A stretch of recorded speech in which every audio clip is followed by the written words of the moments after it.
And then, yes, recording, thank you. And then we've got one item on our consent agenda, that is our minutes. I do have notice one typo. So I think we have to pull that off the consent agenda to relay that information. Is that how that goes, Teresa? Yes.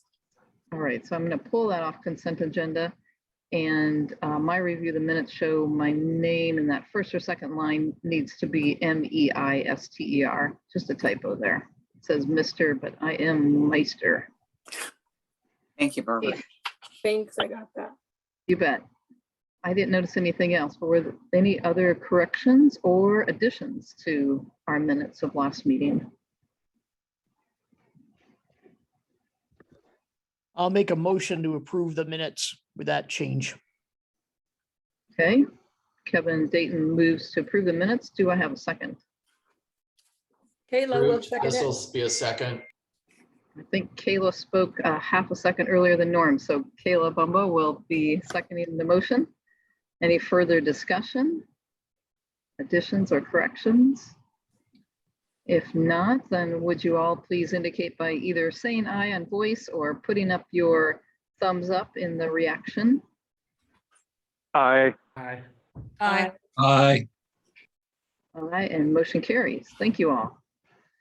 All right, we've got several presentations here this afternoon. We don't have any critical decisions to make, but we do have presentations to receive, discuss, ask questions, make sure we understand the status of many of the projects that we've been advocating for and supporting. So with that, our first presentation today is going to be about, it's going to be from the County of Monterey, talking about the Measure X local projects. And Teresa and Mr. Ishii are going to be presenting. Right. So this was just me introducing Randy Issues. And so Randy, I'm just going to let you go ahead and take it from here if you don't mind. And then I believe one of your colleagues is here with you. So if you want to introduce him, that'd be great. Thank you, Ms. Wright, and thank you, Chair Meister and members of the XTOC. I'm Randy Ishii. I'm the Director of Public Works, Facilities and Parks. And with me today is my Assistant Director, Tom Vonnegut. And we have a presentation for you today on our Monterey County Measure X local projects. There's going to be a brief pause as I share my screen to bring up the presentation. So please allow me just one moment.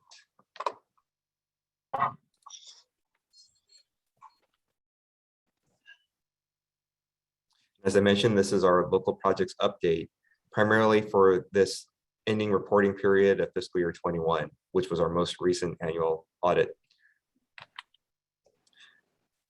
The format for today's presentation is going to be an overview of our completed and current projects.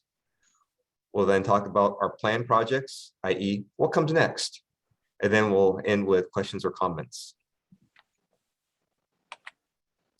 So our first project we wanted to talk about was the Halone Road Bridge Rail Replacement Project.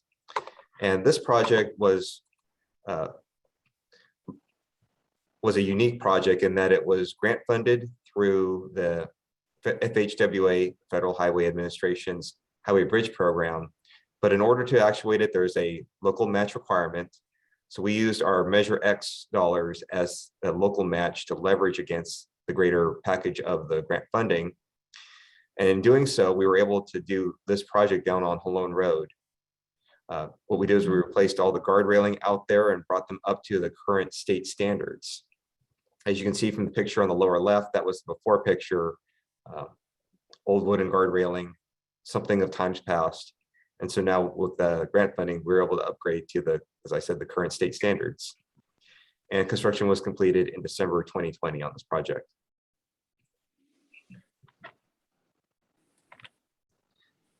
The next project was one of our Measure X campaign projects of the River Road rehabilitation. The project consisted of rehabilitating the pavement from approximately Portola Drive along Reservation Road, south all the way to Las Palmas Parkway. We used a green road treatment method called full depth reclamation. And that's the method where a pulverizer comes in, it, as the name implies, pulverizes the existing pavement and road base, recycles it and puts it back into the ground as a stable subgrade for the road for heavy truck traffic and strengthens the road matrix. And then applied a layer of hot mix asphalt to the top for a nice rideable driving surface, as well as the striping was replaced along this project. The total cost of this project was approximately $2.16 million. And what's interesting about this corridor is that it's part of our wine corridor that leads people from Salinas down to Greenfield. It's been on our books for quite some time as a desire for the ag and winery corridor projects, and again, is one of our Measure X projects. This project was completed in December of 2020. And so this is a before picture. And this is the after, with the left-hand side picture being taken from one of the drones from one of our vendors. And what's noteworthy also that I failed to mention in the other exhibit is that while it was a much needed project, this is also one that does serve that benefit for both regular residential constituents as it does our agricultural and ag tourism industries. The next one up is our Elkhorn Warner Salinas Road Intersection Safety Improvement Project. This is one of our Measure X campaign projects when it comes to intersection safety. And it was also something that was highlighted in the G12 Pajaro to Prunedale Corridor Study, a partnership study between TAMC, the county, as well as Caltrans. Now, this was intended to provide interim safety improvements to those who live on either the side streets along Salinas Road in the North County, or those who commute in and out of that area where Pajaro and State Route 1 all come together and serve that G12 corridor. Again, this is a partial component of improvements identified in that G12 Pajaro to Prunedale corridor study. The primary scope of the project consisted of a quote unquote road diet. And what that does is it takes the existing paved width and makes the best use out of it. In this case, by installing a continuous two-way left turn lane, also known as a twiddle, onto Salinas Road. In addition, we installed a westbound refuge and acceleration lane within that striped median at the intersection of Warner and Salinas Roads, so that people can safely stop at Warner Road, look to their left, look to their right, and see the oncoming traffic, and then safely merge and accelerate into westbound Salinas Road.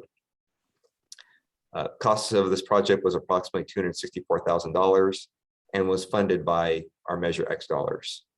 These improvements were completed in December of 2020. And the pictures below show you the two-way left turn lane, as well as the Class 2 bike lanes that we installed as part of this project.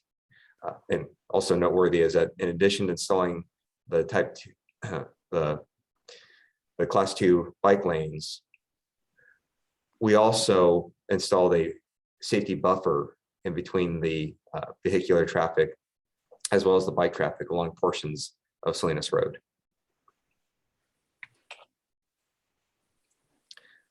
Another project we did this past year was the River Road Reconstruction Project. And the scope of this work was from Limekiln Road to the Gonzales River Road Bridge near the city of Gonzales. The existing pavement was recycled in place, here again using that green technology of full depth reclamation. And again, a cap of hot mix asphalt was placed over that recycled road base. Similar to the River Road Rehabilitation Project that I showed you earlier, this project also rehabilitated the existing culverts and the drainage system underneath that roadway. And we also did vegetation clearing as part of this project within the road right of way. Again, this portion of River Road is part of our wine corridor, which stretches from Salinas down to Greenfield. And this is, again, one of those projects that was completed and listed under our Measure X program. The construction was completed in March of 2021, and the total project cost was approximately $2.9 million. The left shows you a picture of the before condition, and again, the right-hand side shows you the after condition.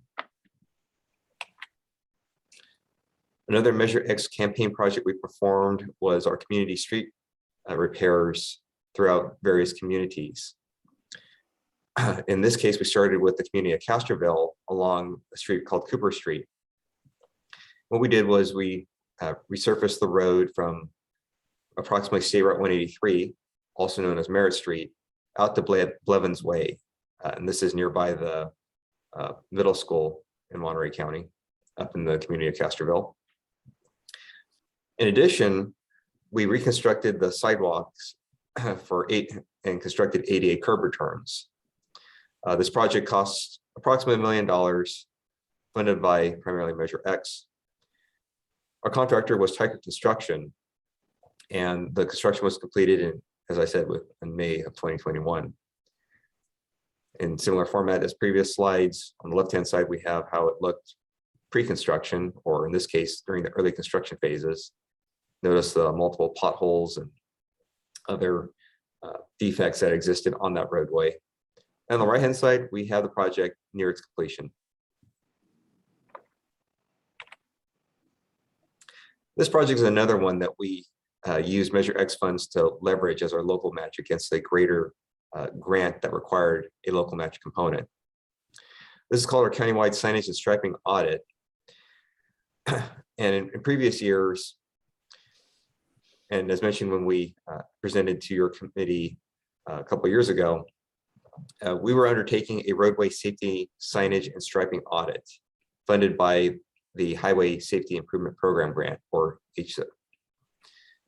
When we were awarded the grant, it was to the tune of approximately $3.2 million. And the study evaluated approximately 250 miles of the county's roads all throughout the county and made various recommendations, hence an audit. The recommendations are being implemented and constructed here in the construction phase. And we're currently undertaking that construction phase. Generally speaking, it consists of restriping 39 miles of county roads with no passing zones, also known as the double yellow center line, or detail 21 or detail 22, and to replace and relocate or install new signs in the county.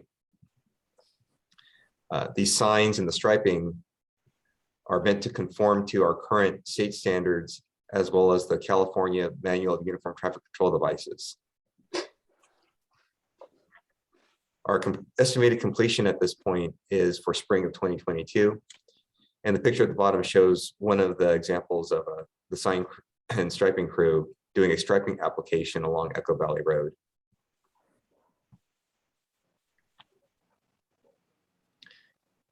Another project that we're using Measure X funds to leverage is the Las Lomas Drive Drainage and Street Improvements Project from Sill Road to Thomas Road. The community of Las Lomas is a small unincorporated community in the North County, and they have dealt with periodic localized flooding along Las Lomas Drive for years. The project consists of installation of a new storm drainage infrastructure, as well as pavement reconstruction, and utility relocations to allow space for the new storm drain system. Originally, we had this project slated for completion much sooner. However, we've been delayed due to COVID, as well as the amount of time necessary for the underground utility companies, such as the water company, to relocate their underground infrastructure. Given the complexity of this project, it was divided into sections. So the first section was completed in 2016, whereby the large diameter culvert under Hall Road was replaced. And so this current phase from Sill Road to Thomas Road completes that storm drain system. At this juncture, our estimated completion is in the summer of 2022 for the storm drain. And following up from that, and here in the fall, we anticipate having the ATP grant funded portions of the streets and sidewalks either in their design phase, or we're constructing portions of it that were just not part of the active transportation plan grant that the county had acquired sometime prior.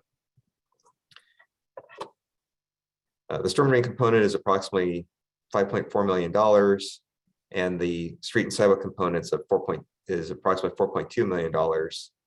Again, estimated for construction in the summer of 2023. Thus, a total estimated project cost is roughly $9.6 million.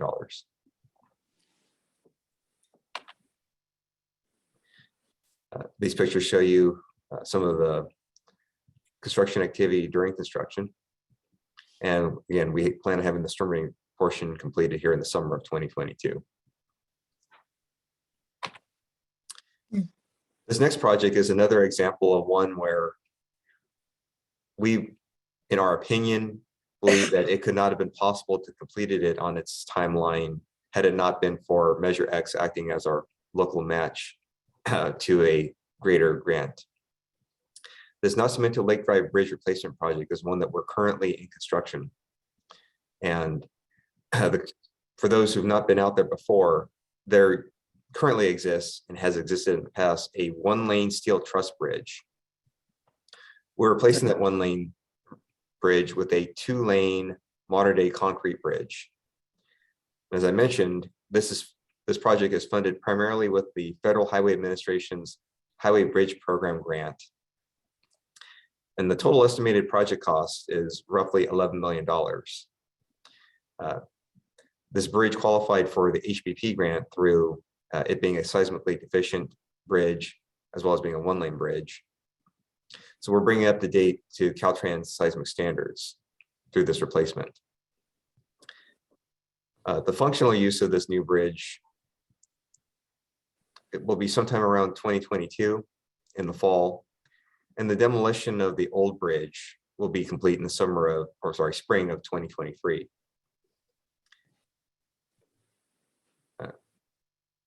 And as mentioned previously, the local match for this grant is our Measure X dollars.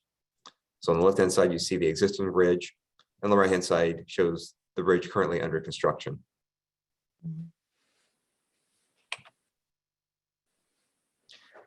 This is another bridge project where Measure X is our local match to the greater grant of which the county acquired.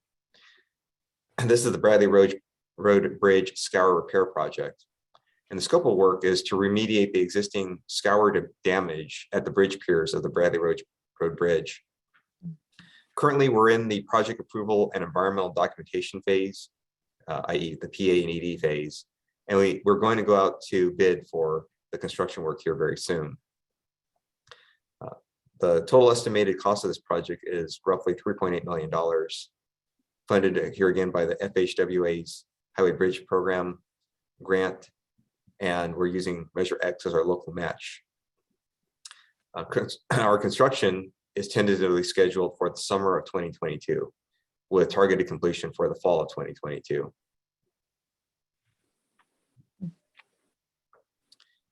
This has been another long-term project that we've had that uses several different grants, and we're using Measure X as our local match for the grants.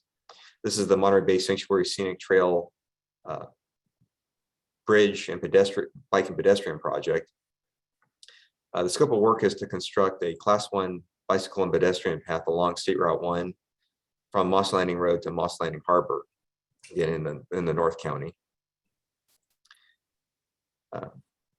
This project consists of a new 386-foot long bridge. So the bridge that I mentioned is approximately 386 feet long, and it crosses the Elkhorn Slough while being parallel to the State Route 1 bridge.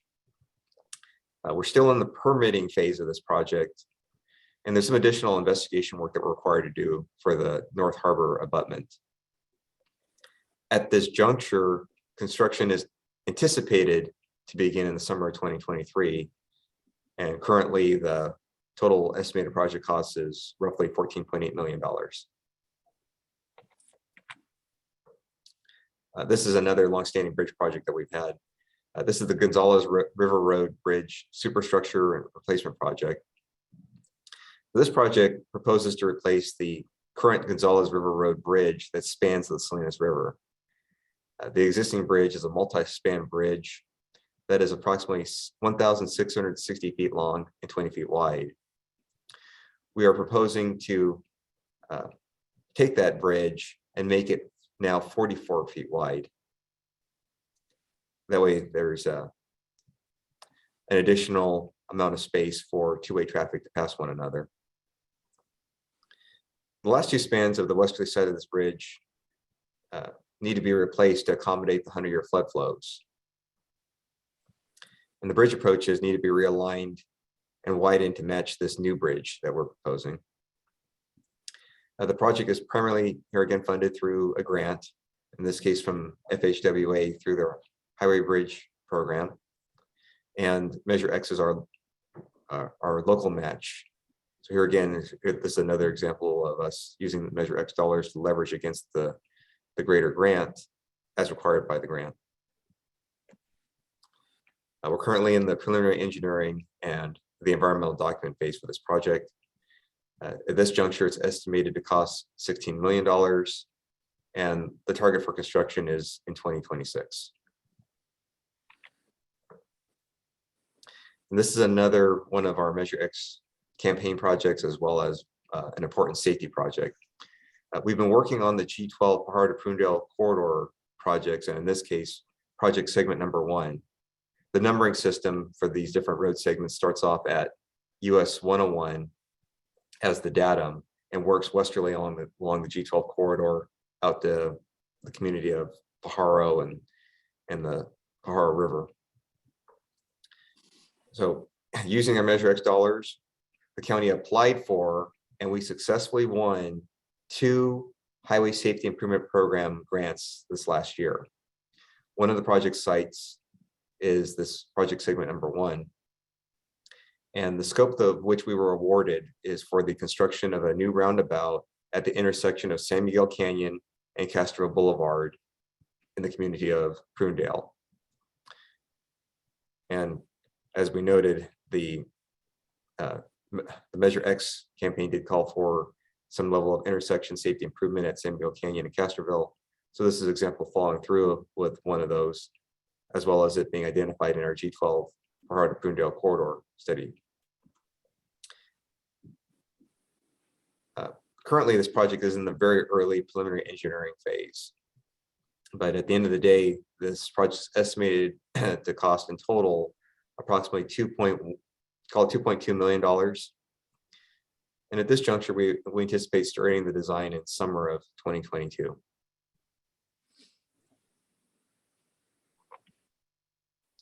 The exhibit on the right-hand side is one of the exhibits from the G12 Pajaro to Prunedale corridor study, showing the approximate location of the segment project area 1 and where this roundabout was identified and recommended to be at. So where do we go from here?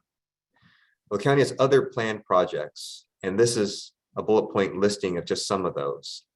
So right now we have Old Stage Road from Iverson to Highway 101. And we plan on starting construction on this first phase of this project, again from Iverson to 101, by this summer of 2022. Old Stage Road is a very long road, and so it must be broken down into phases to accomplish the greater end goal of having Old Stage Road fully rehabilitated. So we're starting off with construction here at the southerly section from Iverson to 101, and we'll continue doing the design for the remainder of these sections here in 2022 and into 2023. So we'll be taking it phases at a time. 2 other planned projects that we've been working on are bridge projects. In this case, the Hartnell Road Bridge and the Robinson Canyon Road Bridge. Hartnell Road Bridge will construct a new bridge to the tune of roughly $3 million. And we anticipate having construction completed here in this year in the fall of 2022. Robinson Canyon is a similar story. It is a bridge scour repair project. It's going to be approximately $3 million. And like the Hartnell Road Bridge, we anticipate completion in the fall of 2022. Like with the past projects that you saw earlier in the presentation, they are primarily funded through grants. In this case, the Federal Highway Administration grants, which require a local match component.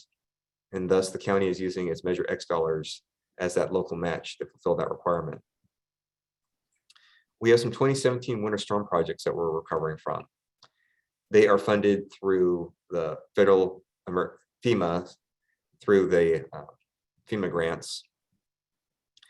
And through that disaster recovery grant, we're able to use Measure X as a local match to leverage against the grant requirement and thus complete these projects.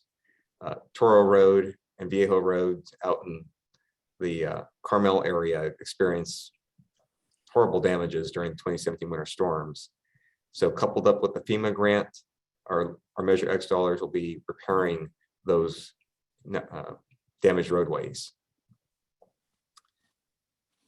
Next up, we're going to continue with our Measure X program, community street repairs. And we're going to continue through the community of Castroville.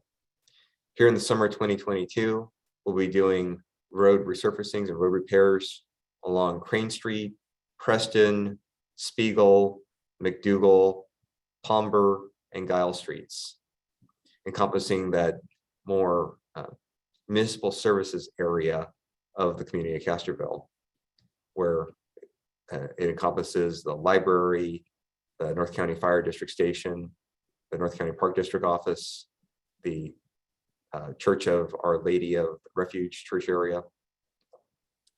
And that's just the beginning. Cooper Street was the beginning, and we're continuing on with that community street repair program that's funded by Measure X. And we plan on continuing through the other communities from that point forward. The Bonnie Road Bridge project is another one where we received a grant from the FHWA, and we're using our local match in the form of Measure X as that local match requirement. Moving on, as I mentioned previously, we have the 2 HSIP grants that the county successfully won for Project Area 1, which here again was out there in the community of Prunedale. And we have the other component, which is up there in the North County for Project Area 6, which is that portion that goes through the community of Pajaro, a safety project up there as identified by the G12 corridor study. So we'll be continuing along through the preliminary engineering phases of those 2 projects. And second to last, we recognize that the county's road system is in dire need of rehabilitation countywide. One of the requirements of Measure X and the Measure X ordinance was to have a pavement management program. And the county partnered with TAMC to do its pavement management program. We chose to go with the software known as Street Saver, which gathers the pavement condition index and provides recommendations on priorities back to the end user. Back in 2018, our study reported that our countywide average pavement condition index was 48. And under the existing funding scenario, our countywide average PCI was going to continue to decline. County staff been working with the subcommittees of the Greater County Board of Supervisors on recommendations and ways to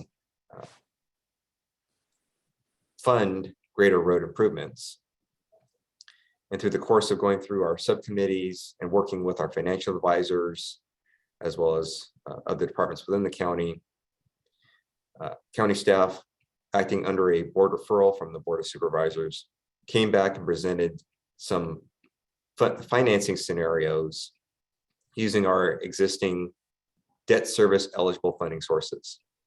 In the county's case, our 2 funding sources are our maintenance of effort and our Measure X dollars that can be used as the debt service to a financing mechanism.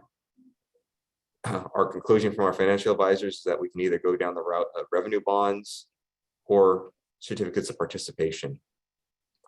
In either case, we need to find more funding in order to repave our roads.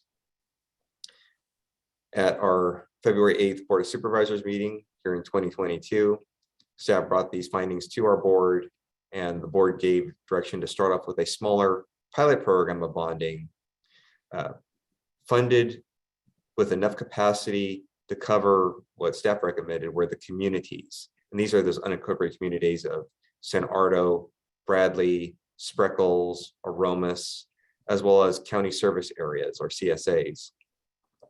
So we received Board of Supervisors direction to pursue that bond financing to accelerate the repairs in those local communities. Those roads where people drive them day in, day out, they look at their kitchen window and see that roadway, or they use that road as their driveway access. So we're going to continue working with our financial advisors and bond counsel to follow through the board's direction and pursue that road financing to do more roads with the dollars that we have. And then finally, we're positioning ourselves in a place where we can pursue our standard fare of grants that we pursue, such as the active transportation grants and the highway safety improvement grants. We're also positioning ourselves in a way where we can jump on those opportunities from the federal bipartisan infrastructure law grants, which are primarily competitive grants.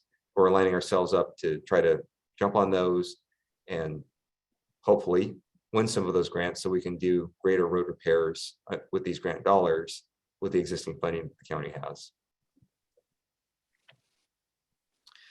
One of the Measure X campaign materials the county had endeavored on back in 2016 were a list of ag roads that were a priority. This matrix shows that ag road priority list that was intended to be funded by our Measure X sales tax initiative over the course of 10 years. And essentially the list shows you that a lot of these roads, we've either completed them or we're in the design phase, or they're part of our greater 5-year capital improvement plan. In the interest of time, staff will not go through each one of these line by line. The important takeaway is that we're accomplishing those goals and those promises that were made when this campaign had originally started. And so that concludes our staff presentation, and we open up the floor to any questions or comments. I'll stop sharing my screen. Great, wonderful. Thank you, Randy. Questions, comments? I'll start with Norm and then Robin and then Kevin. Thank you. And with the indulgence of the chair, I actually have 3 questions, if that's okay. Yes, make them fast. Okay, they should be fairly quick. On the San Miguel Castroville roundabout project, that $2.2 million quote that you have there, does that include the right-of-way acquisitions? It is intended to cover that, yes. Okay, thank you. And then on the Gonzales River Bridge project, is that anticipating a full closure of the bridge during construction? We're looking at all the options, but that is one of the ones. The road closure is in our environmental document that we've been circulating. Okay, thank you. As much advance notice on that as possible, if you could. And then finally, on your list there, I noticed that there's no mention of the Davis Road Bridge. Is that completely off the list at this point? Good question. No, we're continuing work on the Davis Road Bridge and road widening project. Just in this last reporting period, we did not use Measure X dollars as our funding source to continue work on that project. Okay. All right. Thank you. Appreciate it. And thanks for the presentation. Thank you, Norm. Robin. Yeah, on the Gonzales Bridge, are you going to provide room for a bike pedestrian path across the river? I didn't hear you mention that. Are you going to do that, Randy? Ooh. That, we will have to get back. I'm sorry, go ahead. I'm sorry, I interrupted you, Ms. Lee. I'll need to get back to you with a graphic showing that cross-section of the proposed bridge deck and uses. Off of memory, I cannot recall what all is encompassed in that 40-foot wide bridge deck that's proposed. I imagine that there's multimodal facilities in there, but I'll make sure to follow up by getting you a cross-section of that exhibit. Oh, thank you. And then when you're doing these very nice repaving of the river road, and you say it's a wine corridor, are you providing bikeways on that? At this juncture, we're only funded to replace those in kind, but we have been pursuing any grant opportunities to build new where things did not exist before. So an example are the Class 2 bike lanes. If there were width available, if it already existed, we repaved and we restriped to what was existing. But at this juncture, we we did not do a full complement of class 2 bike lanes to my knowledge. Yeah, does the county have a plan to do a more, when they do these major repairs, to start incorporating multimodal complete street ideas when you're doing these major repaving and bridge construction as a general rule? That's my question. Thank you, Randy. You're welcome, and we do try to incorporate those where we can. We do have those constraints both financially as well as the environmental document phase requirements, whether it be a mitigated neg deck or in a more adverse case, environmental impact report. So those are all things that we have to evaluate at that point in time. Generally, when working in areas that they're undisturbed, it increases the complexity and the cost of the projects. So we try to do what we can. We try to incorporate them, and in cases like the G12 corridor study projects where they're recommended, we're pursuing those grants so we can incorporate those multimodal facilities at a better value to our ratepayers. Thanks, Randy. So order here, Kevin, then Janet, then Howard, then Victoria. And Robin, if you could put your hand down unless you've got another question, that'll help me keep track of the conversation. Go ahead, Kevin. Yes, my question is regarding the scenic trail bridge adjacent to Highway 1. I remembered that 3 years ago, a presentation had been made by a Monterey County representative saying that they were working on permits for that. And I went back and checked my notes, and that was the case. And then I looked a little bit and saw that the first $1 million professional services agreement to plan for that was in 2008. And after 15 years, I wonder if you could explain a little more about why that's always out there with money being spent, but it never seems to move forward. It's a very fair question, Committee Member Dayton, and as I sit here today, what we can describe is that this is a very complicated, complex project. There's a lot of environmental concerns being part of the National Marine Fish Sanctuary, as well as just working with the Coastal Commission has been a challenge. There have been some changes that they've introduced here late in the game that staff have tried to work with our consultant and try to accommodate their requests. There's other things that complicate here, even the planning phase on how we even construct this project, whereby they've asked for not only ground acceleration meters, but they also want to know the acoustics that are being generated when the piles for the new bridge get placed and how much disturbance it causes to aquatic species. In summary, it's a very complicated project just in the environmental phase alone. Let us know if organizations that are actually here in Monterey County can perhaps write a letter to those Coastal Commission and other agencies and maybe get some of our elected officials involved in trying to move that forward. It's disappointing to hear how these regulations are stopping that project. And next, Oh, I'm right. sorry, Chair Meister, go right ahead. that's all right. Any other comments from you, Randy, for Kevin? Other than we appreciate that support, and when that time comes, we'll certainly look to this committee as well as others for those letters of support. Great. Appreciate the help. Good, thank you. All right, Janet, then Howard, then Victoria. This is really a comment and a question for staff. This presentation really shows how important Measure X funds are for leveraging. And that was one of our major sales points when we were advocating its passage.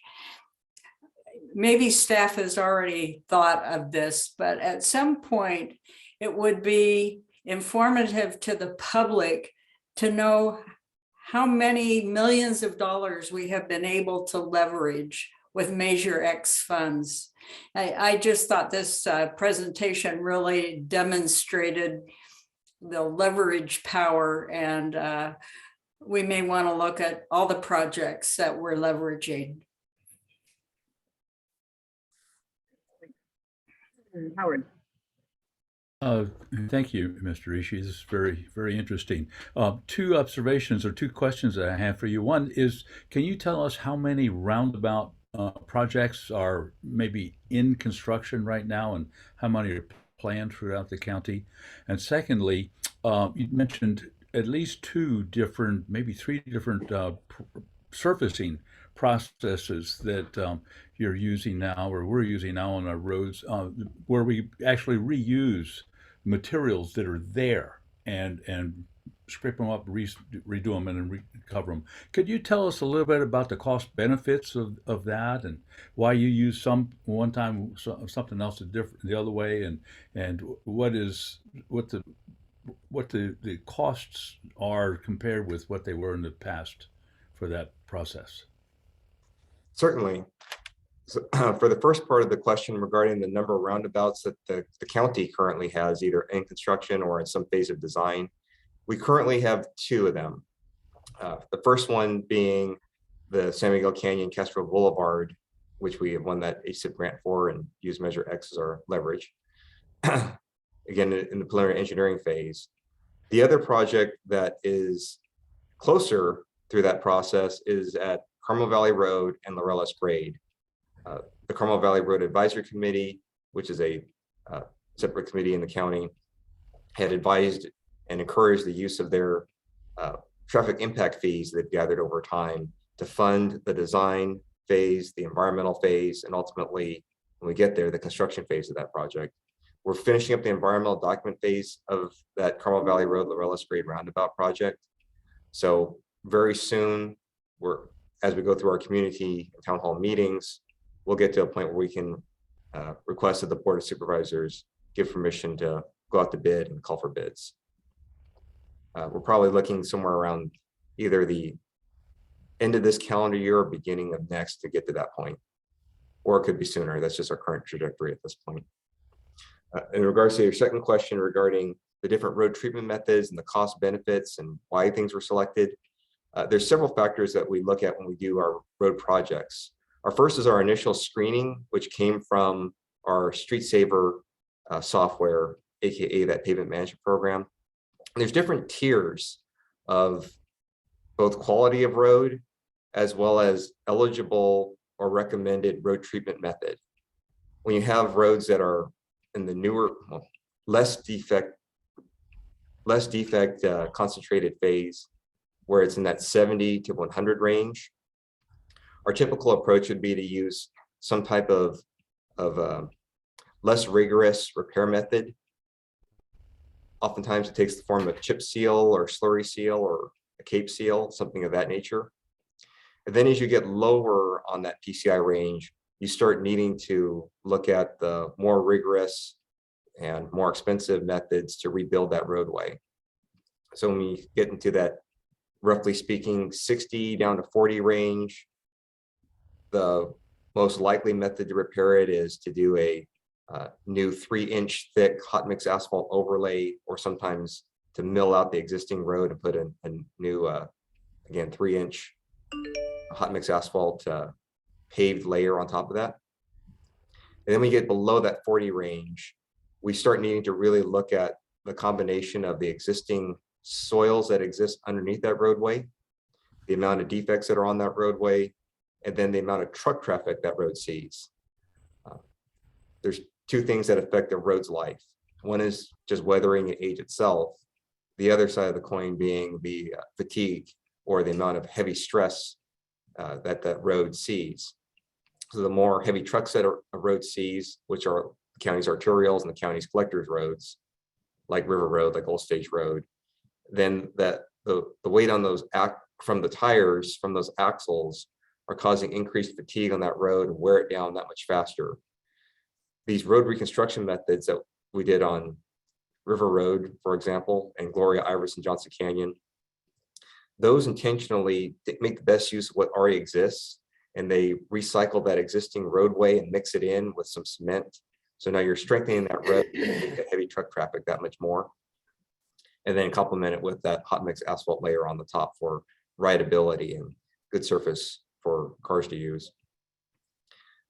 Now, as I mentioned earlier, when you get to those lower PCI ranges and use those heavier, more rigorous construction methods, the costs go up quite a bit. So you just give it a general broad range, again, not going off of any engineer's estimates, just based on experience. Those chip seals are usually low hundreds of thousands of dollars per mile.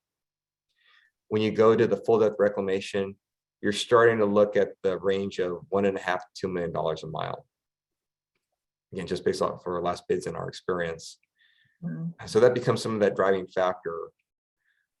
So as we pursue our planned projects and our projects in our 5-year CIP, generally speaking, we're looking at all those factors and how to make the best use of the county ratepayers' dollars, absent any grants to help us out. So we're approaching it from the multiple prongs to try to keep our roads drivable here in the county for all of our users.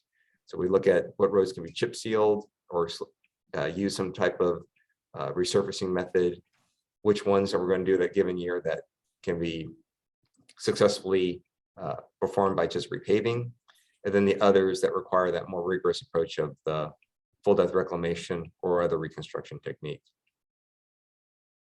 If you just stick with one method and go with something like with only one strategy,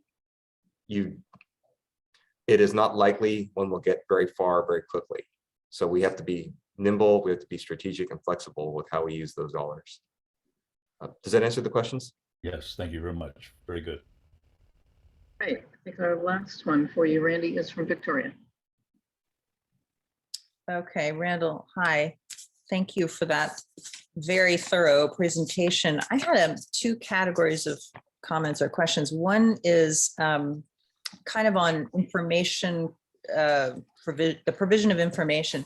Janet said something about how we have the leveraging of Measure X as being a prime rationale for the measure, leveraging the funds. I don't know how hard it would be. I assume not too hard.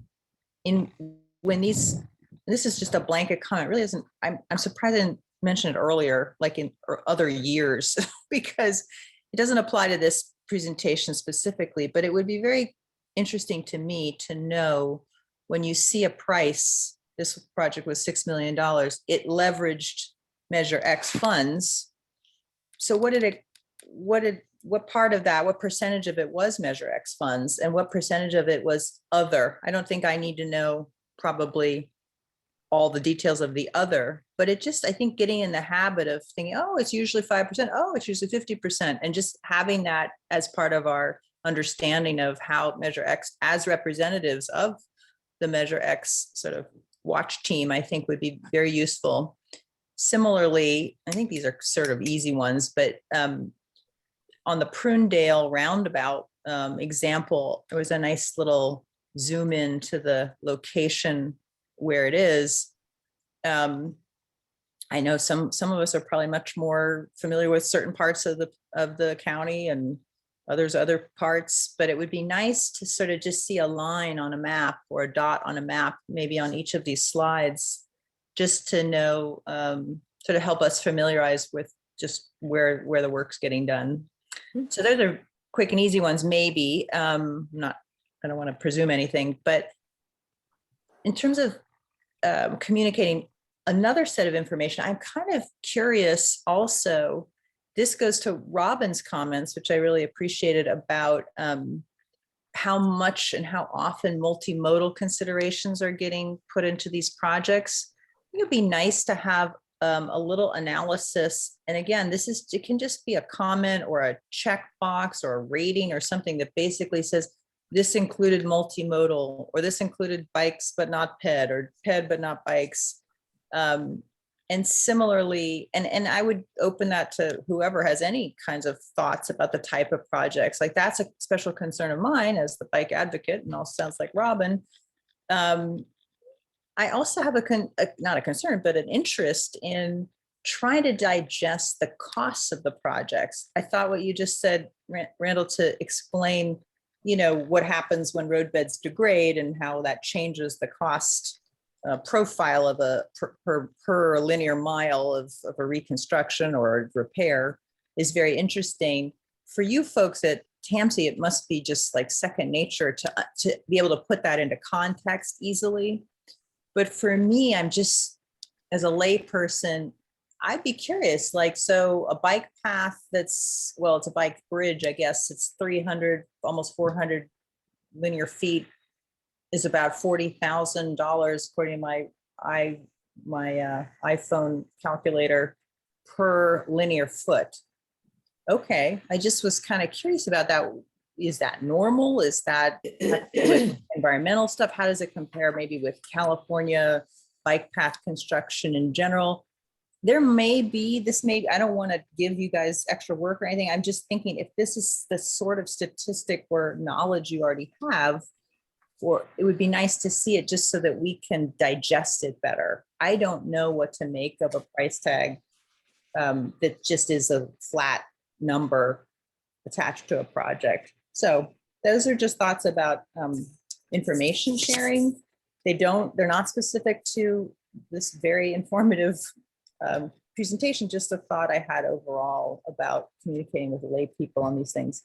And then I had one substantive question about, and I apologize if I am late in understanding that this was a topic at all, but my understanding about Measure X is that the projections for collecting money are so much higher than we thought they were going to be when we passed it. I wasn't sure, and the phrasing for why we would go out for a bond measure to accelerate the completion of projects. I'm not questioning that that's important, but I don't understand. Is it because we need the money faster than it is thrown off by the Measure X exceeding expectations? Is it that we need a different funding, pipeline, or is it that a shortage of some type? So I just thought if somebody could explain that to me, I'd appreciate it. So sorry, that's a lot, but I probably won't speak again. Member Beach, those are very good points and questions. The first four that you had, we'll formulate those in our next set of reporting, and we'll have to get back to you on our next set of reporting for that. We don't have those metrics available at this moment, but we can certainly work on that and get back to you. We like the suggestions as well about having that analysis matrix, so to speak, or that screening matrix to go through when we do our multimodal analysis for our different projects. But I think maybe at this juncture, at this juncture, the question that staff can answer fairly readily, that fifth question regarding why we would consider going out to bond or find some other way to get quote unquote more money right now. Measure X does have a lifespan to it, and nothing is forever, unfortunately. A few things in life are forever. And Measure X has a 30-year life. It's great that it's bringing in this additional revenue for us. Our study, which I didn't speak in too much detail about, gave us the different scenarios, which I didn't talk too much about. The scenario that was recommended by our study resulted in the board wanting to act through a board referral process, a focused effort of staff as dictated by the board to go endeavor on. The study recommended this scenario called funding scenario number 3. And that funding scenario calls for $600 million to be reinvested in just the county roads over the course of 10 years. Now, what you do to get that funding, it didn't have any recommendations for us other than our standard grant and the standard grant sources that we would go towards. With all of our funding pulled together, the county typically pulls in somewhere around $33-ish million to the road fund every year. That $33 million is meant to fund the public works maintenance crews that you see out there on a daily basis, or it's meant to fund the replacement of a down stop sign, or it's meant to fund a traffic safety project. That $600 million, or maybe said a different way, an average of $60 million reinvested into just the roads per year, every year for that 10-year period. That excludes doing any bridge work. It excludes doing any traffic safety work, any roundabout projects under that category of traffic safety projects. That's here again, just back into the roads. So our existing funding pools are just not enough to get to that recommended scenario of $600 million a year. That funding scenario would result in a countywide average PCI of 60, which is generally considered in the industry to be maintainable. And I know the executive director and staff could also attest that that was just generally the industry standard is a 60. There was another scenario that was recommended by the study called the best practice, which recommended $725 million reinvested into the roads in a 10-year period. And while that'd be great, that's even more money. That would be a point where, generally speaking, maintenance crews are literally just doing tree trimming, mowing, and some pothole patching here and there, or some crack sealant work here and there. It doesn't call for doing massive amounts of road repaving at a time. Again, an ideal scenario, one that we would like to be in, but we just don't have the funding for it right now. So that's why we're looking at trying to accelerate things by finding financing here with the interest rates we currently have, besides those grant opportunities, to try to get to that $600 million reinvested in just the roads. We at the county have that challenge of having nearly endless needs and finite resources. We have 1,260 miles of county maintained roads. That's almost a third across the United States. That's stretched in on in. We have 175 bridges in various states of drivability. We have over $500,000 worth of road appurtenances, like the traffic signals, the signs on the roadway, the striping on the roadway.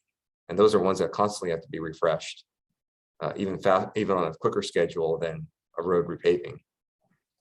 So it's the challenge that we have in the public works field. I would imagine that what we're bringing to you today is mostly along the same lines as what you may have heard from our other sister agencies.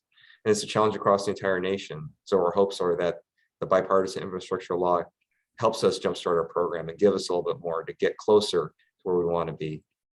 We are one of the oldest counties in the state of California. And so that with the deferred maintenance over the years, things are starting to materialize and show themselves. And now our nice veneer is starting to show the cracks underneath. So I don't mean to, this is sort of just follow up on the question. Is the answer to the question of why the bond, it sounds like it's simply a quantity question and the quantity of money. And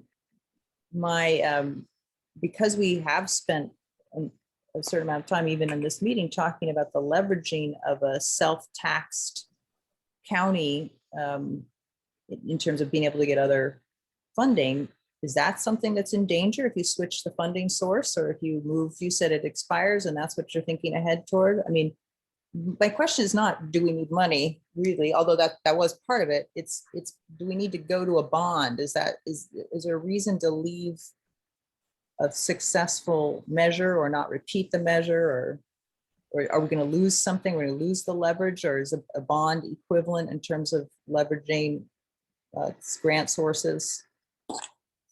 I understand. And I saw that the executive director also had his hand up. I'll start off and then Todd, I'll defer to you on how you'd like to respond. It was certainly not the intention to mention that the 30-year life of the Measure X sales tax initiative was the limiting factor. The point was that there's many years of needs that need to be both caught up on, and a continued funding source needs to be put into it. What we'd like to do with our goal with our Measure X and where we'd like to be is to use it as one of our two eligible debt service sources besides our maintenance effort to actuate a financing mechanism, whether it be revenue bonds or the certificates of participation, so we can have more money now. And corollary to that, and part of the crux of it, is the county staff did not want to ask the ratepayers for yet another bond initiative or another tax upon themselves. Our research and our path that we had endeavored on was to use the existing sources of funding that we have that were eligible for basically for financing. And the only two that we have available to us are the debt service, or for debt service, our Measure X and our maintenance effort. So that's why it was targeted for it, and why we would recommend using Measure X for that purpose. And then Todd, you had your hand up, so I'll defer to you. Thanks, Randy. The bonding allows a jurisdiction to accelerate the delivery of projects, and that in itself doesn't necessarily impact leveraging funds. It generally, if they can accelerate the design and getting projects teed up, it makes them more eligible for grants. And then it's a matter of picking the projects that best match the likelihood of getting grants. So Randy mentioned the San Miguel Canyon roundabout and the Pajaro section of the G12 corridor. Both have received grant funds. Good examples of getting a project ready and starting to leverage them. Basic road maintenance and repair is not sexy and it doesn't get grants. So it's just a matter of having the money and doing the project when it makes the most sense. And the pavement management programs do a really good job of analyzing the cost benefit of when you make your investment. So that's part of what the county staff has gone through and decided on how much bond revenue and where to spend it. So I think it's a good thing to be looking at. The city of Salinas has already bonded their share of Measure X. The city of Seaside did to some degree. Generally I support getting roads fixed sooner than later, and just making sure that you understand how the investment works with bonding. And then also you had asked about the costs for projects, and the Moss Landing project is a great example of every project is unique. And when you're trying to do a project in a difficult location, it's going to cost more. So while Randy had some good examples of an average per mile cost for repaving, it's very hard to apply that to a project and have any accuracy for specific projects, because everything is so unique, each location. So thanks. Thank you for all the answers. Okay, we need to move on. We still have Teresa and Chris on this item. Teresa? Hi, just very quickly, Randy, it was a great presentation and in depth, and thank you. And as you were presenting, I was struck by something that caught the attention of Janet and Victoria, and that was the leveraging. We have talked internally in-house about how to get that number and that message out to the public. So that's something we're going to be working on. But I was wondering if you could share with this group, could you give them some sense of what the leveraging was like for some of these projects that you talked about? Was it 1-to-1 or was it 2-to-3? Give them a sense of the leveraging, how it worked for some of what you worked on. Certainly, we can do that. For the federal highway bridge grants, it depends on the kind of grant that we got from the FHWA for the bridge. I should say more commonplace, we find that it's about 12%, sometimes 15% of the total cost of the project. So the FHWA has a equation that they use to come up with the amount that they'll grant an entity, whether it be a city or a county. And in our experience in the county, it's been on the range of 85, 87% for a total project that's funded by the feds. And they won't give you that unless you have that local match ready and available to pair up with what they'll contribute. So for bridges, we're looking anywhere from 12% to 15% of the total cost. And then for some of our disaster relief grants, it could be up to 25% that's required by the granting entity. So generally speaking, that's been our experiences. Low end 12%, high end 25%, 12% to 25%. Thank you. All right, Chris, you're next. Chris Pereira, are you next? Yes, can you hear me? Yes. So Randall, very, very good report. Thank you so much for that. Measure X is alive and well in the county, so thank you. I had a question about, does Measure X have any plans of addressing the issues in the Bulls and Knolls area north of Salinas? A couple issues, the San Juan Grade Road. I mean, oh my God, that road is atrocious. And I get a lot of phone calls on that road constantly. Rogie Road, for some reason, they were allowed to put a high school on a road, on a two-lane road that already had two other schools. So now there's 3 schools on Rogie Road, and the road is only a 2-laner. Measure X money, could you use this money to address the creek in Bulls and Knolls? Because whenever it rains, those poor people in Bulls and Knolls always get flooded out. I mean, constantly. And with the last rain, I went down there, and yes, they were scooping away all the mud. And this has been going on for years. And so I receive a lot of calls regarding that area. And is that on the Measure X radar? Thank you. Okay, so I'll start off with the first part of that 3-part question. The first part for the Bulls and Knolls community is that through that road financing that we asked the board to proceed with and get their direction, Bulls and Knolls would be an example of the kind of community we'd be looking at to apply that now accelerated funding and repair work on. To the third part of the question about is Measure X eligible for the Santa Rita Creek? Measure X is meant for what's in the right of way. The creek itself that goes behind the homes, that's clearly outside of both the roadway.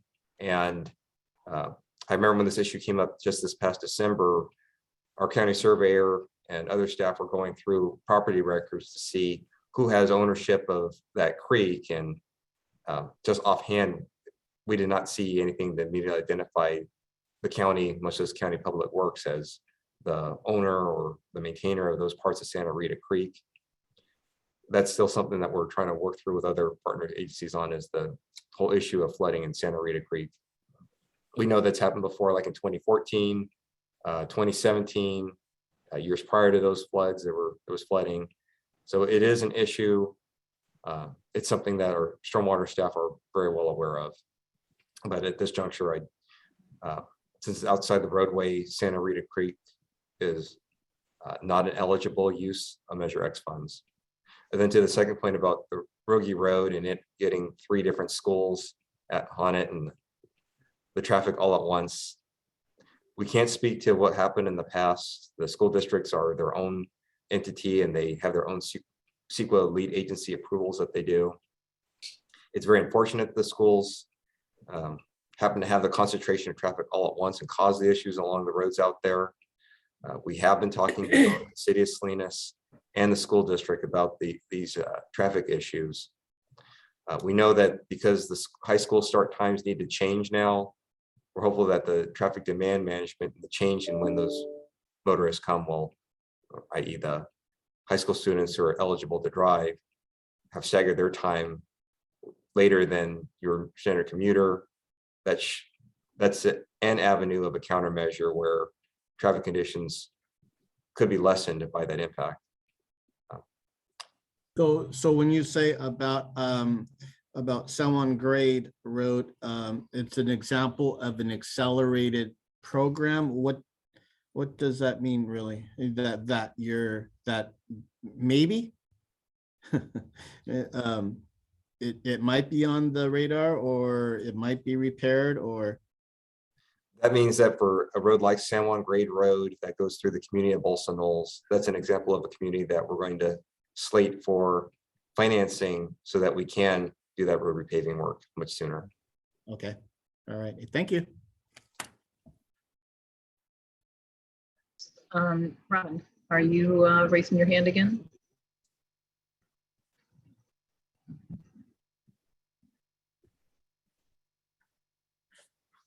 Yes, I'm sorry, I didn't hear you. Were you talking to Robin? Yes. Do you have an Yes, additional yes, question? I re-raised my hand. Go ahead. The flooding on Santa Rita Creek is due to the increasing of strawberry farming upstream of Bulls and Knolls. So that's very much a county agricultural problem that needs to be addressed that way.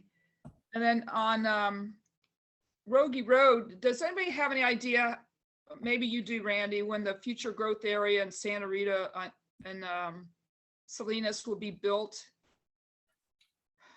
The section there from Barunda over toward Russell Road, because Russell Road will be extended, and then there's many thousands of houses will be built, and there's been two specific plans that have been approved. So my point is, if those roads got to be installed, then that would alleviate a lot of the traffic. And do you have a time frame of when that might happen? I've always thought about that. I'm thinking about the same thing because I live in Folsom Knolls, and I'm always trying to time my leaving of my house due to the traffic of the schools, because it's pretty bad. So that traffic could be alleviated once those roads are built, but I don't know the timing. I don't know if anybody's heard anything, if any construction will start. That's my question. All right, thanks. Thanks, Randy. Very good development question, Ms. Lee. We were approached by the city last year with a proposal from a developer to develop that area you've identified. I forget which opportunity area it's called, maybe D, I think, between Baranda and Rogie Road, where there'd be extensions of, I think it was McKinnon was one of them. And I think there was an extension of some other north-south roads to that area. We've not heard anything since then. That's not to say the developer isn't working directly with the city on the matter. We'll certainly ask our partners at the city if they've heard anything new from that particular developer, but we'd have to get back to you on what they say about a timeline. If I may, that area that you're referring to is called the West Area Plan. And from what I understand, there's negotiations going on between the school districts, because the school districts want to keep up on the schools in that area as well. So who knows when building starts? Thank you, Randy. That was very thorough and exhaustive report. And I think you got a lot of good feedback and ideas and suggestions from this group too, especially those ideas for how to communicate and present the matches and the geography. That would be helpful for future presentations. So thank you very much. Folks, it is 3:20, just doing a quick time check. I myself, I'm going to need to transfer chair to, I'm going to ask Kevin if you could do that for me at about 3:30 or so. I'm just going to have to drive and call in, and then I'll resume when I get to my destination. I've got a teenager that still needs his mom to be a taxi driver, so I will have to do that. But let's proceed if we can, and would that be okay, Kevin? When the time comes, I can turn the reins to you. Thank you, appreciate that. Okay, I think next on our agenda is talking about our work as the audit, or as the oversight body, and particularly the subcommittee audit team. We met back in early January and analyzed the information that Mike Zeller had provided us. Today, Mike is going to present to us the results of the audit, and then we will be presenting our results. Girls here. Tom, Good baby. you put your Tom. There we go. Thank you. Whoever's the magic wizard behind the scene.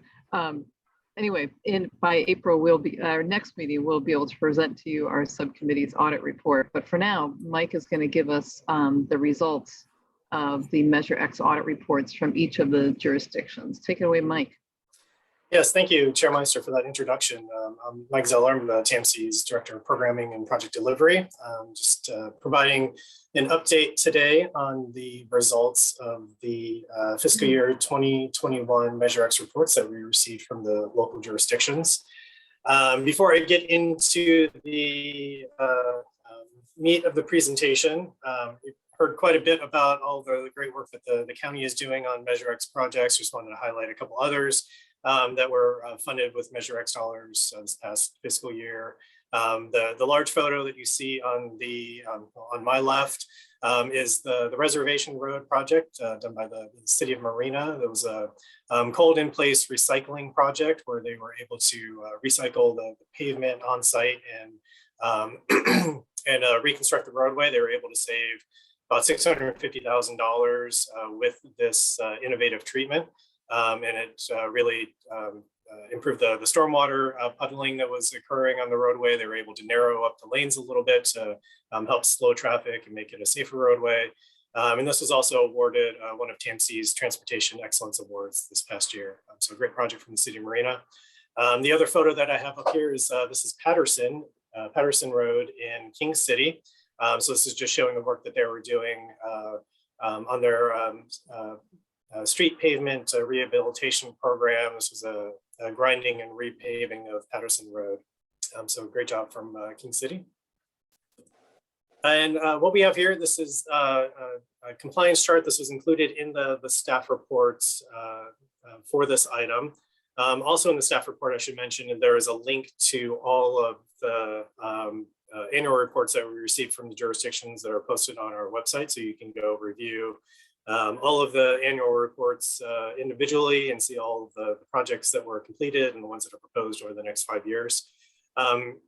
Over this past year, as you heard earlier, the amount of Measure X funds that has been coming in has been slightly higher than projections. So last year, the local jurisdictions received close to $17 million. And this year, it was just over $19 million of Measure X going directly towards local streets and roads projects in all of our communities.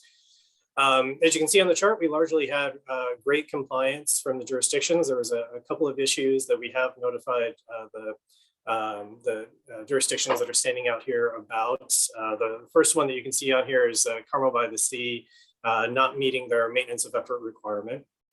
And just as a quick reminder, the maintenance of effort is a requirement that the jurisdictions need to maintain a certain level of transportation expenditures so that they're not using Measure X to backfill what they had previously been spending on transportation. So Measure X needs to be in addition to what they're already doing, not supplanting other funds. So Carmel's maintenance of effort was off the top of my head about $550,000, and I believe they ended up spending only $513,000. So they came up a little bit short. We've worked with other jurisdictions in the past where this issue has come up, where they just make up the difference while still meeting their maintenance of effort for the current year. So we've sent letters out to all of the jurisdictions letting them know of their compliance status. And we've let Carmel know of this issue that needs to be rectified. And until it is, their Measure X disbursements would be on hold until this issue is fixed. With Greenfield, they actually did not submit a Measure X report this year. They did turn in their independent financial audits. Those were submitted after the December 31st deadline, so that is noted as late. They did, in their financial audit, indicate that they met their maintenance of effort requirement, but the city has not submitted any of the other required reports, which would be their report on projects that they spent Measure X funds on, their 5-year program of projects looking out to the future, as well as their pavement management report. So working with the city to get that fixed and get those additional reports submitted. Similarly with Carmel, their Measure X disbursements will be withheld until these reports are submitted. And finally with Sand City, they also did not meet their maintenance of effort requirement this year. This has been an ongoing issue with Sand City, as we've discussed previously. Again, we've notified the city of the issue and the ways to rectify it. They have had a turnover with their city manager recently leaving. So I believe that they have an interim city manager right now before a full-time new city manager comes on. But we will coordinate with the city to try to get this fixed so they are back in compliance and that we can restart their disbursements. But with that, I'd be happy to take any questions. And as Chair Meister mentioned, the subcommittee will be back at the April meeting to give a report for what will be showing up in our annual report. But as far as questions about any of jurisdictional compliance, I'd be happy to take them today. Mike, Keith, go ahead. Oh, thank you, Michael. What's the delta on the Sand City compliance? You told me the difference in what's the What's it? So they had this issue last year as well, and I believe the delta last year was about $150,000. They did not report what their expenditures were this year, so I cannot tell you what the delta is yet. So we need to get that information from the city. Okay. Other questions, comments for Mike?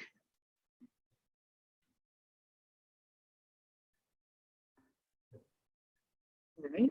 Yes. Yes, go A Kevin. quick sorry. comment. This is the fourth year that this committee has prepared this table. And I actually pulled all four of them up to look at. And it might be good at our next meeting just to have a one pager showing the 4 years. And you begin to see that I'm glad we do this accountability, because certain local governments tend to do this again and again. So I think this is a good thing, and I hope the committee will continue this. Good. Mr. Rowley. Yes, just I think it's considering with the pandemic ongoing the last 2 years, I think a lot of the city staffs being shorthanded, not being able to meet, no live meetings. I think this report may be a little bit discouraging compared to the past reports, but I find it's not overwhelming as I suspected it might be. And I'm not surprised to see there's a few jurisdictions had trouble complying, because these have been really tough times these last 2 years. So I think the cities that did comply need to be patted on the back. I don't know if we should, TAMC director should send a thank you or note that the cities that did comply need to be patted on the back. I'd like to make that suggestion. I don't think we need a motion, but they need to be recognized for their full compliance. Thank you. Hey, we'll let Todd and Mike take that under consideration. Good suggestion, Tom. Any other questions or comments or reactions?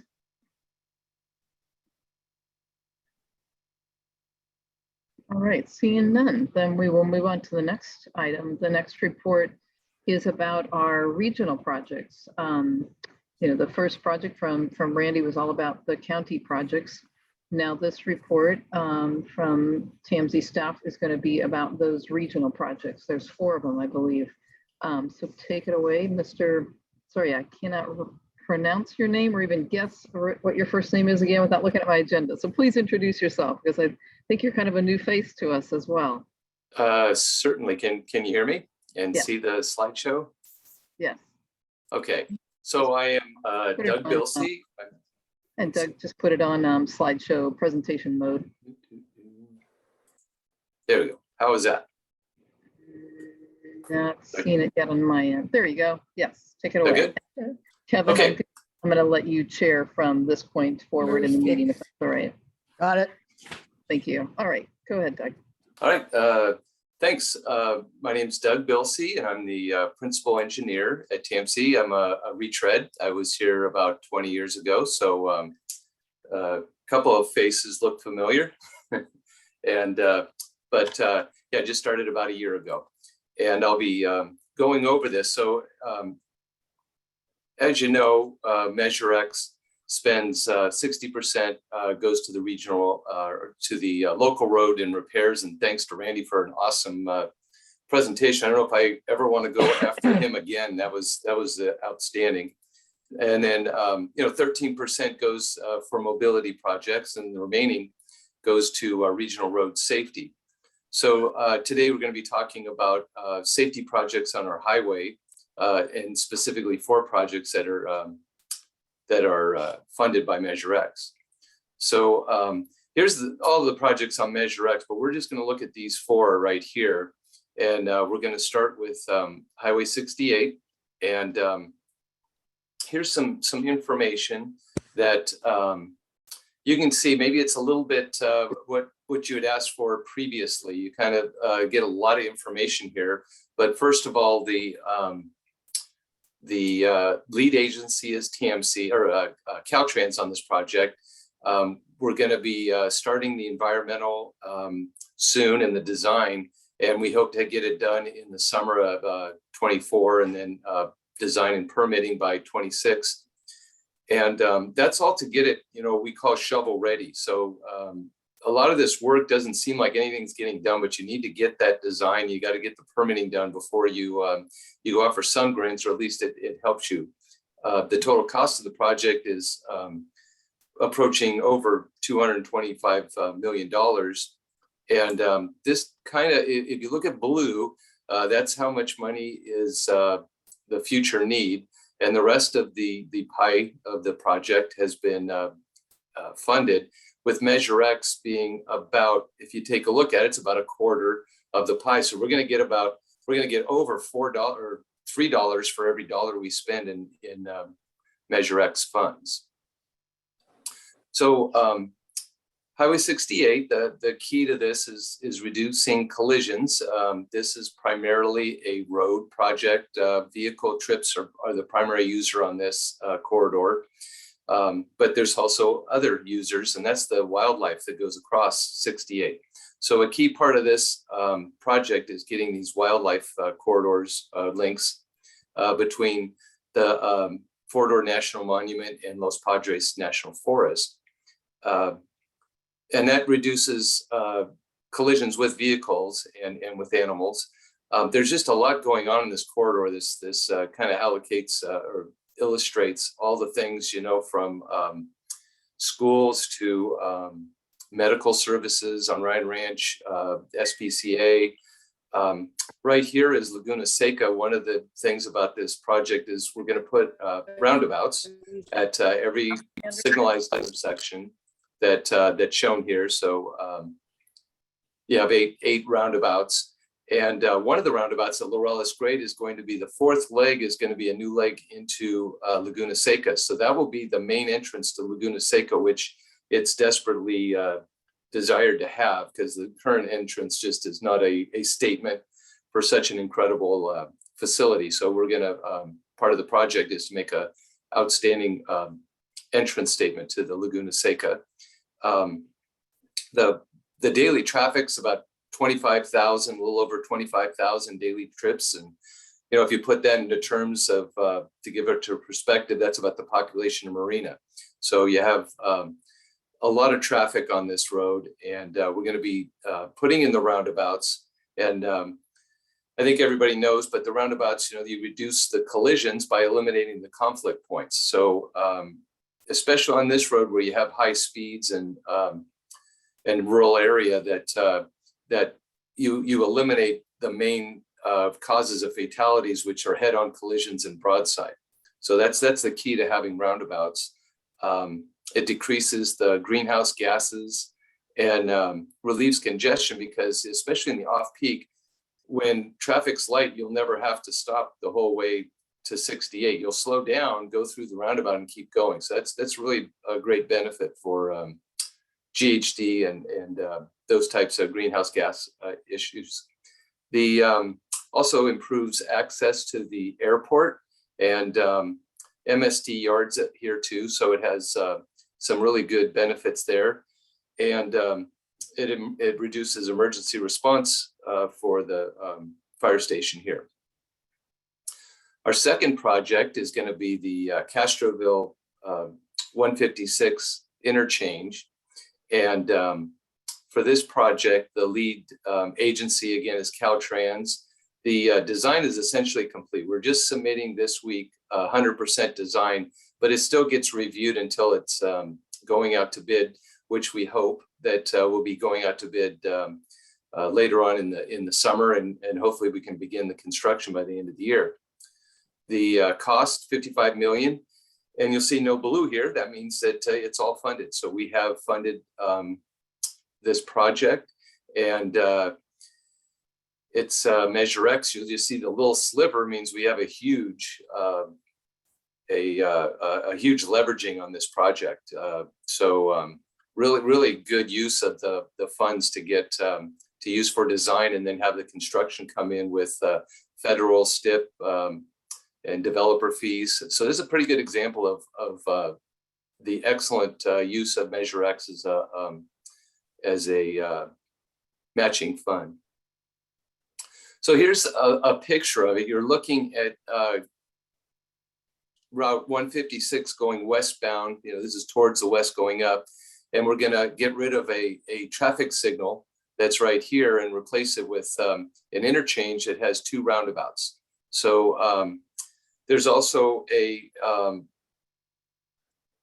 Chispa project down here and an at-market housing development here. So we've incorporated work that's going to be done as part of this project into what needed to be done with the developer. So there was incredible coordination with the county on this, and hats off to them for working so diligently with us. We put in another roundabout here, and that's mostly a county facility to take old Castroville Boulevard to the new development here, and then off to the North Monterey High School this way. So the third project, and I guess, well, going back here, the 156, it not only reduces collisions, but I think everybody knows that this is a main corridor, but it supports the $2 billion a year visitor economy, as well as facilitating the goods movement, and supports the $3.8 billion a year that our ag industry brings to this county. Third project is going to be the Highway 101 south of Salinas project. And the lead agency again is Caltrans. We're going to begin environmental and design this year. We finished conceptual designs, or not designs, but conceptual planning for it. And we're going to walk through there. This pie chart shows you that right now the future needs is 75 million. And according to this, Measure X again is about a quarter of the pie. So you're getting a 3-to-1 ratio. So you're leveraging $3 of grants to $1 of Measure X. So let's just dive in here a little bit on this one. So we're looking at Highway 101 from Abbott to down to Chular. And the key here is, as you can see on the right, there's a left turns on the expressway, and at high speeds, it's just an incredible safety issue that we need to address. So how do we do it? At the one end is the Abbott interchange, and you'll see this is a very irregular interchange in that you enter and exit in the median. So when you get on the freeway going southbound, you actually come in through the median and then you merge to your right, which is not desirable, another place where collisions are known. And then when you exit to the median. And while this isn't as much of a problem on merging, it's confusing for cars that might be in the right lane that need to merge over real quickly to get to the exit because they weren't expecting that. So what we have now is you can see the entrance from Hartnell. We have an entrance here, but ideally you'd want an interchange that has an exit, and you'd have a normal entrance, and you'd have an exit that is more traditional, let's say. So this is kind of the red is what's missing from this interchange now. And I think the next time we get together, I can show you some conceptual looks at what that could look like, but it would be a remake of the whole interchange. And the interchange could continue to be stretched out like this and have the overpass. This long red arrow would be an overpass connecting the road to what we're going to show you as the frontage road, or you would concentrate everything more along this area where it's already grade separated. So that's kind of where we're leaning right now is the interchange will be here, but again, you have adjacent land uses and agricultural uses. So we're going to be very sensitive on impacts to the community adjacent to the project. So that's the interchange that we're just talking about is here. And from that, we want to build frontage roads that would access the farming and support businesses that are on both sides of 101. And then this would extend down to Chular, where the interchange there is becoming more and more of an issue because of the traffic that's diverting. We talked about the wine trail, but there's also a lot of people that just avoid 101 and come all the way to Chular on River Road and side streets instead of to avoid 101. So with that, with a frontage road on each side and with an interchange in each way, we can start looking at putting prohibitions on the left turns in and out of the side streets. So now the fourth project is, and maybe take a pause here. What I kind of want to point out is that, you know, what you have here is an auto trip, and then you have we're going to see a transit a project right next up, and then you have the 4 tag. So there was a comment there, you know, can you incorporate other modes in these projects? And the answer is, you know, we try to, but at the same time, you have to look at it systemically, and you look at increasing, you know, bandwidth of all options. And sometimes it's on the same corridor, sometimes it's parallel to it. So now we're going to look at the SURF project, which is a rapid bus corridor. It used to be called the Highway 1 Busway Project. Now it's called SURF Busway and BRT. So the lead agency here is Monterey Salinas Transit. We've got most of the designs complete. We're going to the last stage of final design, and the consultant was just brought on board for that. So the construction can happen, we hope, sometime next year. It's moving along pretty good. We have a total expected cost of 55. The blue area is the future needs, which is almost 40 million. And again, Measure X is a little bit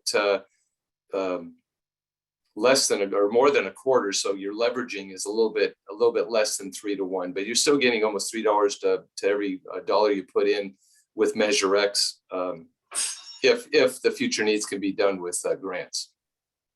So here's a little bit blurry a picture, but this is what we're talking about is the Monterey branch line, Highway 1.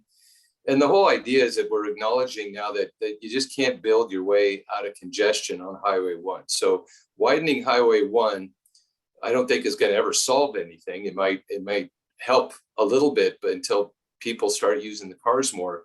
But as Randy pointed out, you know, you start adding lanes, you start adding maintenance costs. So this BRT, by having a dedicated transit line, you reduce the maintenance cost, not the maintenance cost, but the operation costs for transit. So we're going to start through here. I know these are plans, and this is a little bit of engineer walk, but hopefully I can walk you through a little bit of the couple of the highlights of the project. And this is the interchange at 1 and California Avenue. So this is Costco right here. And if you're familiar with the area right now, when you get off the rec trail, you have to cross through, and it's just not a desirable bike path to get down there. And then you come back up, and you have to get cross roads again to get back into on the rec trail. So this project is going to extend Beach Range Road and the rec trail, so that now the rec trail starts on the west side. So this is west looking up, and you would stay on the rec trail, cross here, and then you would cross this section.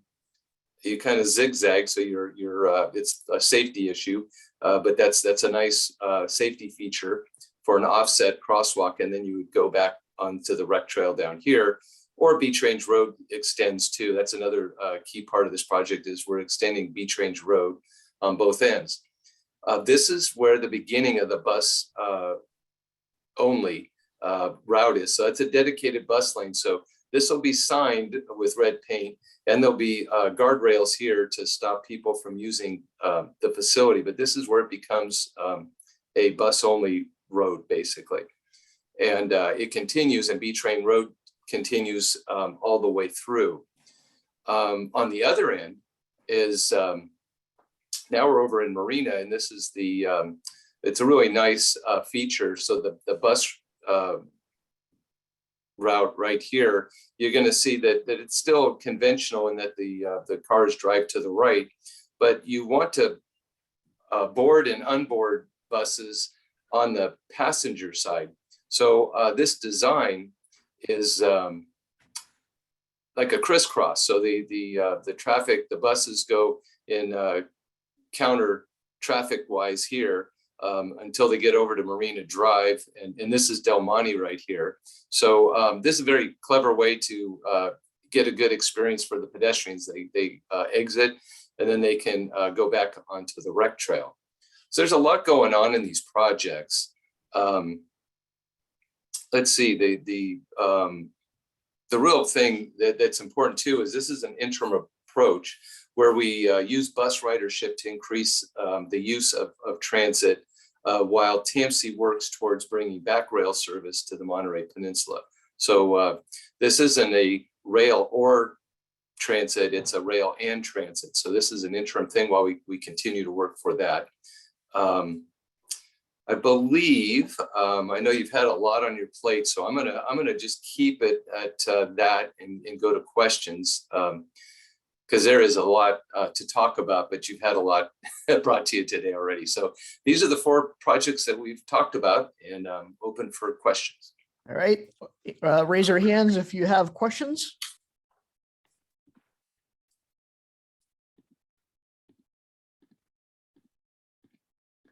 Doesn't look like there are any questions.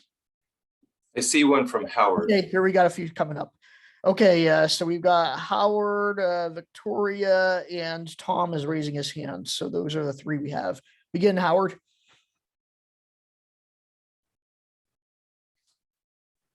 You're on mute, Howard. Howard, mute, unmute. Sorry. Thank you for the report, Mr. Bilsey. It's very good. I'm still concerned about the traffic roundabouts.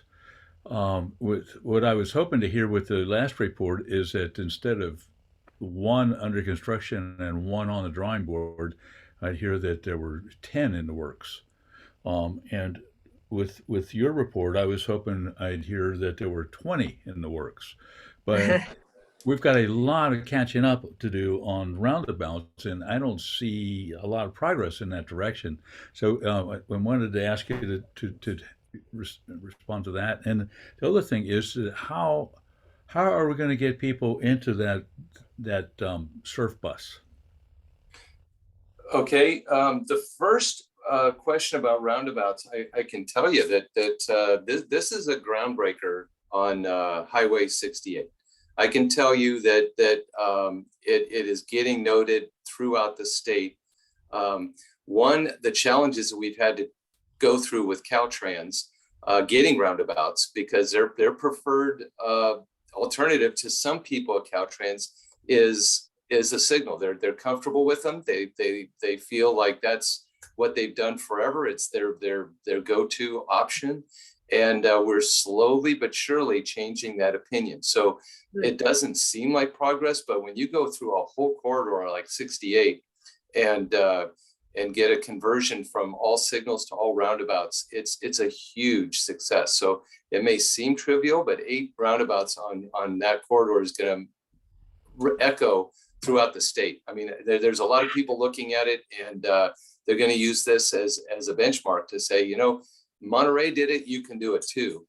There's other roundabouts, you know, like Castroville at an interchange isn't as breathtaking of a thing, but we are doing a lot of roundabouts. So you know, my hat's off to Caltrans for getting out of their comfort zone, and their design team is doing an outstanding job. Traffic ops, you know, they're having struggles with that feeling comfortable with them, but you know, we saw what we did by Pebble Beach and Holman Highway, and it was just such a successful project that it's going to take a while for them to, you know, to see the data and you know, verify it. But I think everybody's on board, and that's good. Now, surf, the whole idea with surf is, again, if we don't build our way out of congestion on one, we have to provide alternatives. So the idea is with a dedicated busway, that people are going to see the bus, you know, that people are going to see a bus traveling on its own dedicated way while they're all in congestion and stuck in traffic. So we think that's the future, you know, is that, you know, you don't link every place with a BRT, a bus rapid transit, but you get the hubs, the employment hubs and the housing density connected so that they're realistic. So this is the first phase of a whole concept of connecting the Salinas to the Monterey Peninsula with bus rapid transit. So it's in part, it's going to work great for Marina to Sand City, and then it's going to link to other bus routes that eventually will have BRTs all the way from Salinas to Monterey. So I hope that answers. Could I just chime in real quick on those two questions, Kevin? Go ahead, Todd. Yeah, just as backwards, the SURF project, while it's a 6-mile dedicated busway, MST staff estimates that 25% of its routes will utilize it. And that's not just the 6 miles, it's between the Peninsula and Salinas and up to Watsonville. So it's a significant benefit to their overall system, and they're estimating a 16-minute time savings to riders on that. So a 16 minutes time savings for 25% of their ridership is huge. So it is a very concentrated investment in improving ridership for existing riders. And obviously, the better the system is, the more attractive it is. And then Doug was highlighting our regional projects that are under design right now, but he didn't mention the 4 roundabouts that are part of the Imgen Road Widening Project. That is a Measure X funded project with City of Marina as the lead. And that is going to go out to bid very soon and essentially be ready to initiate construction this summer or fall. So it's the first big regional road Measure X project with 4 roundabouts. So at my count, that's 15 roundabouts in Measure X under development. So I think we're doing pretty good getting there, Howard. Thank you. It makes me feel a lot better. Yeah, and to Todd's point, not only is it travel time reduction, but it's reliability. So that's the one thing with a dedicated bus route. You don't have to worry about what's going on Highway 1. It's not going to be a 5-minute trip one day and a 2-minute trip the other day and a 20-minute trip the next. So reliability is a real key to people going into transit, is can they depend on it to be a certain travel time? Even though your car's a little as unreliable in terms of travel time, you feel more comfortable in your car, but that's a really big difference is having a reliable alternative. That 15 number really rings nicely in my ears. Thank you for that. Thank you, Howard, for the question. So I'll have Victoria, then Tom, then Robin. Victoria? Thank you, Doug, for that nice presentation. I do feel oriented with your zooming in and out with maps and stuff, so I really appreciate that. And also the leveraging of is clear of the Measure X money.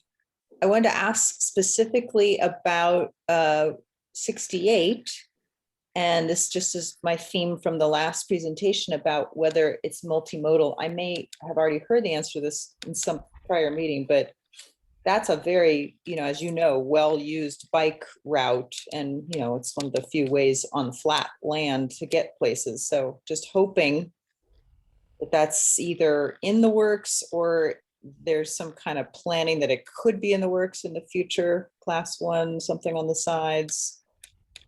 It actually, that was, I kind of alluded to that, is that in this case, this is going to be our auto corridor. And the environmental constraints here really precludes us from widening it to get full bike lanes and a buffer that you would need on a 50, 60 mile an hour facility. So, it really is important to say we're not thinking about it on 68. We're looking at it as a system. So when you look at 4TAG and you look at Imgen, when you're on your bike, it's going to be, this route is going to be an exceptional bike route. I mean, not just okay. I mean, it's exceptional bike route this way, versus maybe getting something here where you have people going, elbow to elbow with a car. So it is thought about as a system, and again, it's like a bandwidth of mobility. It's like, do you have an alternative? So there is some area here where we might do a road diet from 218 to Ragsdale York area where it goes to 4 lanes. That might be something where we can get to 218 and connect it up in some way up to 4TAG. But yeah, as long as this, I don't want to give you any false expectations. The environmental report is looking at it, and it's such environmentally sensitive area that we did not widen it. And getting to another point about costs from the other presentation, but if it's, maybe it's going to come up here. The high cost for 68 is the right of way. So you have to take in how expensive it is and how sensitive it is.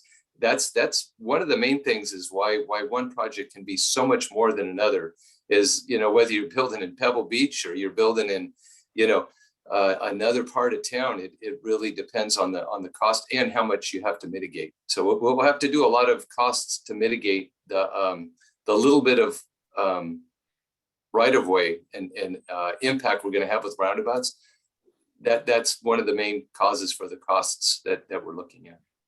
So I think that answered your question. Thank you. Victoria, we have to be careful about time here as we approach. Just I wanted to thank him for answering the question. Oh, excellent. Thank you. Tom? Yeah, I just wanted to say, I called the engineer that was listed in the ad in the paper on the Highway 68 on the underpass improvements. I was surprised to find I was the only one that contacted him. This is about 3 weeks ago, maybe 4 weeks ago. I'm just hoping that there's getting in satisfactory environmental review. I'm reassured to see Doug involved in this. I assume that he got passed on to Doug the comments I made. I was concerned about flooding periodically, like every 7 or 8 years at the Jocelyn Canyon Highway 68 intersection. I'm very familiar with that. I had put a project in for the neighborhood improvement program that didn't make it. But anyway, he reassured me, the engineer, that they were taking this into account and doing the improvements on the underpasses. I hope somebody else has read the ad in the paper and also input any comments on further out to the east for some of the other intersections. So thank you. If I want to make sure I understand, maybe it wasn't a question, but you're talking about the culverts underneath the water that flows, the culvert rivers that go underneath 68. That's correct. Yeah, Correct. There's a separate project. So that's not part of this project. These are wildlife crossings, but a separate project that's funded through SHOP and is getting designed right now is exactly what you're talking about. And it is an environmental, not on this project, but on its own. And yes, Caltrans is on it, and we absolutely know it's important. Robin? So the wildlife crossings, they're underpasses, I take it. Is that correct? Correct. And some of them are out there. So if you go out there, you'll see some of these areas are big enough for small bobcats, but we want to make them big enough for deer. So they're going to be much larger, and there's going to be a couple extra. Yeah, that's really good to see because there's so much wildlife out there. You put critter cams on this, it'd be very surprising to see how many animals actually use it. Significant. We do have critter cams, and I did have a picture of it. I didn't want to get too cute with my presentation, but next time I will give you pictures from our critter cams. Yeah, that's great. And from previous presentation, I saw how much work went into making the roundabouts very multimodal friendly.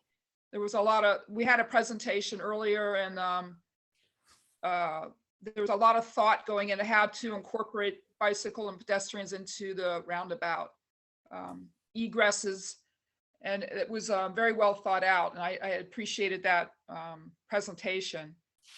So that's my and I have another question. So if you No, Robin, we've got to watch our time here because we're losing a lot of people. If I could point out, if I could point out, Kevin, this is a great point in that this project at Castroville Boulevard has a multimodal element trail here.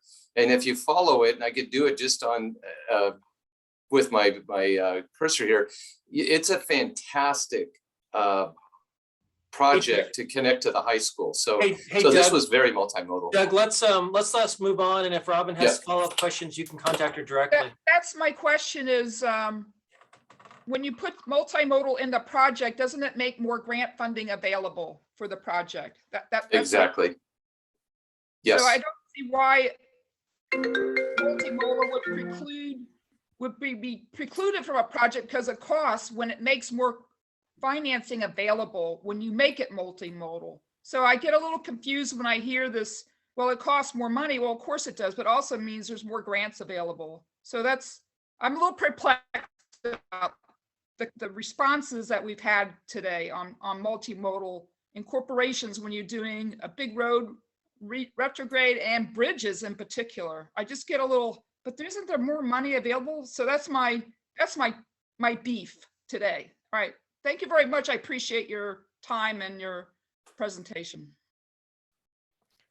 Thank you, Robin. Is there anybody else on the committee who has a question? Is there anybody from the public who wants to make a comment? Doug, thank you very much for that presentation. Very informative.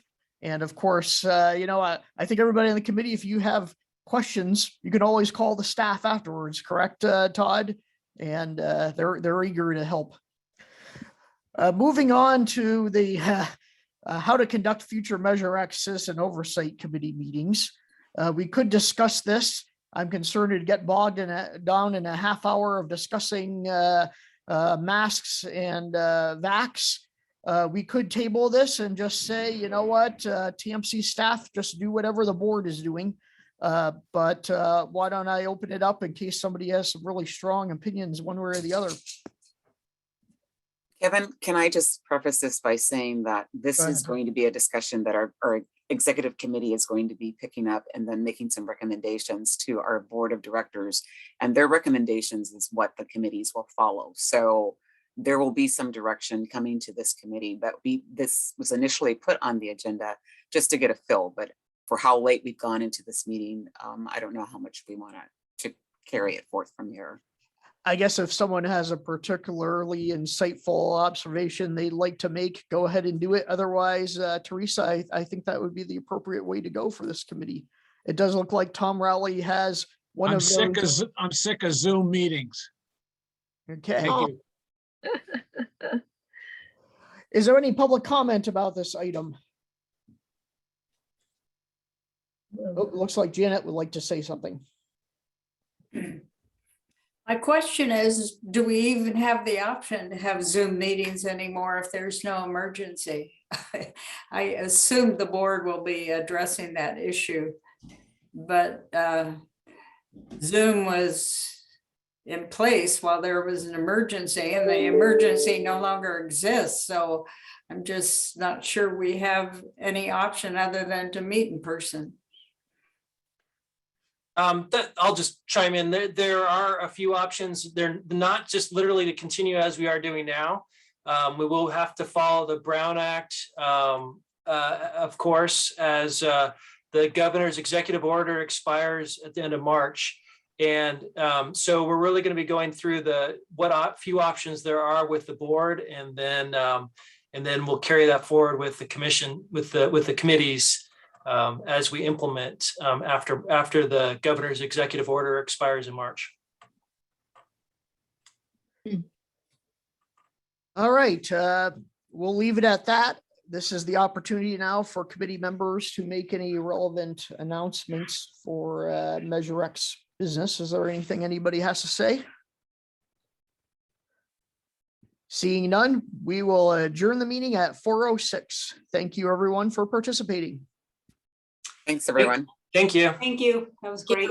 Thank you. And thank you, Kevin, for filling in for me. You're welcome, Barbara. Appreciate it all. Appreciate all you all are doing. It's good work. Take care.